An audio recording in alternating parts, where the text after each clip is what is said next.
खबर अवां खे ॾियूं पिया नाज़रीन त ग़ौसपुर में खरड़ो शाख में पाणी जी खोट ख़िलाफ़ आबादगारनि इंडस हाईवे ते धरणो हयो आहे।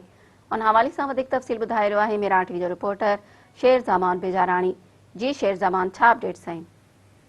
जी बिल्कुल, पानी की खोट खिलाफ आबादगारनि जो जेको आहे इलाही बख़्श लाड़ो भरिसां इंडस हाईवे ते जेको आहे धरणो हणी ट्रैफिक मुअतल करे छॾी।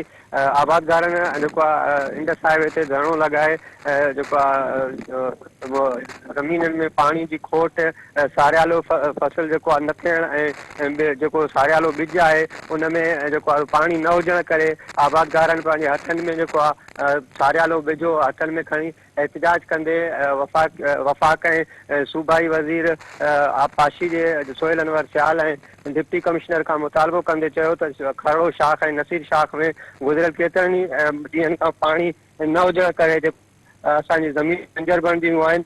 उन मौक़े ते मुज़ाहिरीन एहतजाज कंदे जेको आहे मौलाना अब्दुल हफ़ीज़ बिजाराणी ऐं लुत्फ़ अली बिजाराणी, ग़ुलाम हैदर मीराणी ऐं ॿियनि एहतजाज कंदे मुतालबो कयो त जल्द खां जल्द असांखे पाणी मुहैया कयो वञे, जीअं असांजी ज़मीनूं जेके बंजर थियण खां बची वञनि ऐं आबादगार ऐं हारी जेको आहे फाका कशी वारी ज़िंदगी मजबूर थी वञनि था। उन्हनि इहो बि मुतालबो कयो त जेको खरड़े शाख ऐं नसीर शाख में पाणी न हुजण करे केतिरनि ई ॾींहंनि खां असां जेको आहे ट्यूबवेल हलाए जेको आहे आबादी कयूं था। जी शेर ज़मान, अवां जी महिरबानी।